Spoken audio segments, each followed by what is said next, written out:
अपने लाइफस्टाइल को फेथफुली जी नहीं पाते हैं। तो स्ट्रेस सबसे बड़ा इंपॉर्टेंट चीज बताते हैं इसके लिए। उसके बाद access T and coffee.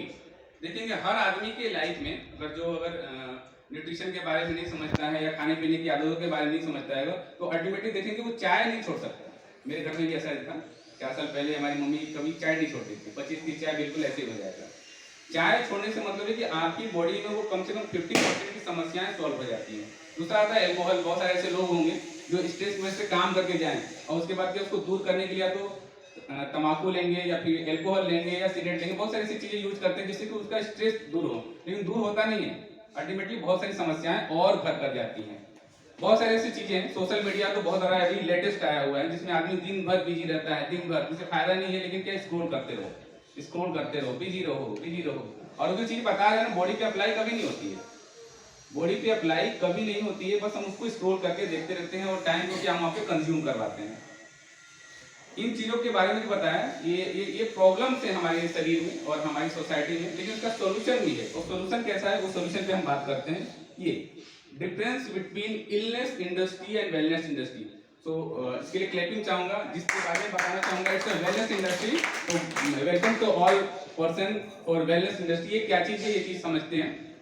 Difference क्या है इलनेस और वेलनेस में। जब हमारा शरीर बीमार पड़ जाता है, जैसे बुखार लग गया या कोई डिजीज हो गई, वो भी एक्यूट या क्रोनिकल जिस तरह की डिजीज आपको होती है, तो हम कंसल्ट विद द डॉक्टर करते हैं और डॉक्टर हमारा इलाज देता है। वो भी क्या करता है, एक एक्सपेरिमेंट करता है बॉडी पे। 3 दिन का दवा, 5 दिन का दवा, उसके बाद डोज बढ़ा के देता है या अल्टीमेटली डॉक्टर को चेंज करते हैं। ये प्रोसेस है इलनेस का।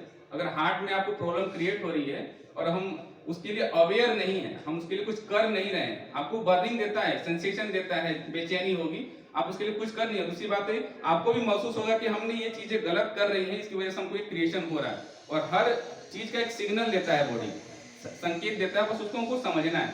अगर उसको समझ लिए तो परफेक्ट आप वेलनेस की ओर मूव कर सकते हैं। अदरवाइज जब वो ज्यादा क्रिटिकल हो जाती है तब हम मूव करते हैं किसमें, इलनेस प्रोसेस में। तब तो डॉक्टर है ही। अब वहाँ 1.5 लाख लगे, 2 लाख लगे, 4 लाख लगे, अल्टीमेटली हमारा जो उद्देश्य होता है, मेरा लाइफ बचा के दो। इसको बोलते हैं इलनेस वाली इंडस्ट्री। और दूसरा वेलनेस, जिसमें हम लोग काम करते हैं। हमको ये समझ में आया कि मैं ओबीज हूँ, मुझे सांस फूल रही है, मुझे घुटने में दर्द हो रहा है, मेरे कमर में दर्द हो रहा है, मुझे पीरियड सही नहीं आ रहे हैं, मुझे स्ट्रेस बहुत रह रहा है, और भी बहुत सारी समस्या हैं। उन चीजों के बारे में हम सोल्यूशन खोज रहे हैं और उस सोल्यूशन को देने के लिए आपका कोच और एक कम्युनिटी है जो बहुत बेहतरीन तरीके से समझाती है कि आप कैसे अपने लाइफ को एक हेल्दी एक्टिव लाइफस्टाइल, एक स्ट्रेस फ्री लाइफ को एंजॉय कर सकते हैं। Welcome to wellness industry. इसके बारे में हम चर्चा करेंगे। Cost of health caring. पैसा उधर भी खर्च होता है और इधर भी खर्च होता है, लेकिन जो कहते हैं वेलनेस इंडस्ट्री में जो पैसा खर्च होता है मिनिमाइज होता है आपके इलनेस इंडस्ट्री से। ऐसा क्यों? आप जो बहुत बड़े बीमारी में फंस जाते हैं या हो जाता है, तब क्या हुआ, अल्टीमेटली आपको एक बार में बहुत बर्डन में पैसा देना होता है और उसके लिए हम बिल्कुल तत्पर होते हैं कि देना ही देना है, नहीं तो जान नहीं बचेगी। और यहाँ पे क्या, यहाँ चीजें हम लोग समझाते हैं तो आदमी समझता है पैसा बहुत ज्यादा लग रहा है, भाई इतना पैसे का खाएंगे क्या। लेकिन इक्वली देखा जाए तो हमारा जो वेलनेस है वो कम है, मतलब मिनिमाइज कॉस्ट में आप चीज को कर सकते हैं। और फिटनेस का जो दायरा है, ये एक सिनेरियो बताया जाता है कि 100% फिटनेस का मतलब क्या होता है। 20% फिजिकल वर्कआउट, डेली वे में वर्कआउट इंपॉर्टेंट है। चाहे वो 30 मिनट करिए, जुम्मा कीजिए, कार्डियो कीजिए, योगा कीजिए, डांस कीजिए, एरोबिक कीजिए, कुछ भी करिए, लेकिन करिए। अगर अकेले नहीं होता है तो किसी कम्युनिटी के साथ में कीजिए। कम्युनिटी आपको सहयोग देती है, बूस्ट करती है, और साथ में कोच का सहयोग बहुत जरूरी है। कोच करेगा भी, आपको करवाएगा भी। साथ में होता है क्या है कि ये बॉडी जो एक चलायमान चीज है, चलायमान मतलब इसको मूव करना बहुत इंपॉर्टेंट है। मूव करेंगे तो ये स्वस्थ रहेगा, और मूवेबल नहीं रहेगा तो क्या हो जाएगा, अस्वस्थ हो जाएगा। अभी देखिए, अगर हम खाना खाते हैं और खाना खाने के बाद टहलते नहीं तो क्या होगा, गैस बनेगी, एसिडिटी बनेगी और बहुत सारा कॉन्स्टिपेशन होगा। प्लस इसमें 50% न्यूट्रिशन का काम होता है और 30% एजुकेशन, जो हम चीजें समझा रहे हैं, इट्स एजुकेशन। और साथ में सपोर्टिंग सराउंडिंग एरिया बहुत इंपॉर्टेंट है। ये जो हम लोग प्रोग्राम करते हैं सराउंडिंग को क्लियर करने के लिए, लोगों में वो चीजें मैसेज देने के लिए करते हैं कि जिससे वो समझ सके। ऑनलाइन क्लिक फिटनेस, अभी क्या है, बहुत सारा चीज चेंज हो गया है। अब कहीं पे भी कोई आके कोई एक्सरसाइज करना नहीं चाहता है, क्यों कि सिनेरियो ऐसा है कि भाई हम किसी वायरस से इन्फेक्टेड नहीं होना चाहते जो अभी अल्टीमेटली चल रहा है। तो हम लोग ये एक और बेनिफिट देते हैं कि आप घर बैठे भी आप जूम के माध्यम से अपने फिटनेस को पा सकते हैं, बशर्ते कि आप डेडिकेटेड हों कि मुझे करना है। डेडिकेटेड है तो कर सकते हैं, आपके घर में आपका जिम अवेलेबल है। नींद तो नहीं आ रही आप लोग को? नहीं। Thank you. इसको बोलते हैं हेल्दी ईटिंग हैबिट्स, मतलब जो हम खाना खाते हैं उन चीज़ों में आप देखिए कि जो चीज़ हम खा रहे हैं क्या हमारे लिए कितना बेनिफिशियल है। इसी को बोलते हैं हेल्दी ईटिंग हैबिट। अब इसमें बैलेंस की जरूरत होती है। बैलेंस न्यूट्रिशन मतलब होता है एक हेल्दी एक्टिव लाइफस्टाइल और पर्सनलाइज्ड प्रोग्राम, जो एक पर्सनल कोच जो होता है, एक गाइडलाइन होता है, वो आपको प्रोवाइड कराता है। जैसे बड़े बड़े जो एथलीट्स हैं या जो बड़े बड़े आपके क्या बोलते हैं सेलिब्रिटीज हैं, उनका भी एक पर्सनल कोच होता है कि उनको पर्टिकुलर क्या चीज़ खाना है, क्योंकि उनका भी तो माइंड डाइवर्ट होता होगा ना, ये चीज़ खाना है, ये चीज़ नहीं खाना है, अच्छा ये प्रॉब्लम है तो इसको कैसे ठीक करेंगे। और वो भी देखिए कि ज़्यादा एज होने के बावजूद भी वो यंगेस्ट दिखते हैं, क्योंकि वो अपने फिटनेस पे काम करते हैं। और हम क्या करते हैं, जो आ रहा डालते जाओ, स्वाद बनाते जाओ और पेट भरते जाओ। तो इसके बारे में ये हर्बलाइफ न्यूट्रिशन सिखाती है कि आप कैसे अपने आप को फिट एंड फाइन कर सकते हैं, एक हेल्दी एक्टिव लाइफस्टाइल के साथ अपने फैमिली को भी एक फिट एंड फाइन कर सकते हैं। इसमें जो टॉपिक आता है वो सबसे इंपॉर्टेंट बताते हैं डाइजेस्टिव हेल्थ। इसी के लिए हम इस दुनिया में आए हैं। ध्यान रखिए, अगर ये गड़बड़ है तो सब कुछ गड़बड़ है। इसको बोलते हैं फर्स्ट ब्रेन और इसको बोलते हैं सेकेंड ब्रेन। अगर आपका मोशन साफ ना हो तो कैसा लगेगा, गड़बड़ है ना, सिर में दर्द हो जाएगा, कॉन्स्टिपेशन बना रहेगा। दूसरी बात, आप खाना अगर नहीं खाते हैं तो कैसा लगेगा, भूख महसूस होगी, वीकनेस महसूस होने लगेगा। अच्छा मान लीजिए एक्सरसाइज भी कर लेते हैं और अच्छा डाइट नहीं लेते तो क्या होगा, बहुत सारी समस्याएं क्लियर होने लगती हैं। तो डाइजेस्टिव हेल्थ के बारे में समझेंगे। ये हमारा डाइजेस्टिव ट्रैक्ट है, इसमें टोटल 5 प्रोसेस होते हैं।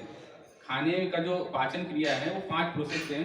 तो सिंपली एक चीज समझिए कि जो भगवान मुंह में दांत दिए हैं किस प्रोसेस के लिए दिए हैं, चबाने के लिए। चबा के मतलब जो खाना है उसको लिक्विड फॉर्म बनाने के लिए। लेकिन इतनी फास्ट मूविंग जिंदगी है कि हम उसको चबाते हुए नहीं है, सीधे बड़े वाले सिस्टम में डाल देते हैं, मतलब ये नीचे वाले नली में डालते हैं, ग्रास नली जिसको बोलते हैं। उसके बाद स्टमक में चला जाता है, उसके काम को हम बढ़ा देते हैं, भैया तुम ही करो, हम चबा कर नहीं खा सकते, तुम करो सब काम। और उसके बाद क्या होता है, हमारा जो एसिडिटी का प्रॉब्लम क्रिएट होता है या गैस्ट्रिक की प्रॉब्लम क्रिएट होती है। उसके बाद आगे वाले पास में चला जाता है, नीचे जाकर फिर छोटी आंत में, वो लगभग 22 फीट लंबी होती है। जितना भी आप खाना खाए रहेंगे, जो भी अच्छी और बुरी चीजें खाए रहेंगे, उससे जो उसके काम वाला चीज है, कितना विटामिन आया, कितना मिनरल्स आया, कितना प्रोटीन आया, कितना कैल्शियम है, वो एब्जॉर्ब करता है। छोटी आंत लंबा इसीलिए बनाया गया है, भगवान ने लंबा इसलिए बनाया है, ये एब्जॉर्ब करेगा। उसमें छोटे छोटे विलाय होते हैं, मूव करने वाले छोटे छोटे घास के टाइप के, वो एब्जॉर्ब करेंगे और आपकी बॉडी में जहां जहां जो चीजों की जरूरत है, जैसे हमारे आंत को साफ करने के लिए फाइबर की जरूरत है, हार्ट को ओमेगा 3 की जरूरत है, हमारी हड्डियों को मजबूत रखने के लिए कैल्शियम की जरूरत है। जो ये ढांचा मेरा खड़ा है वो कैल्शियम की वजह से ही खड़ा है।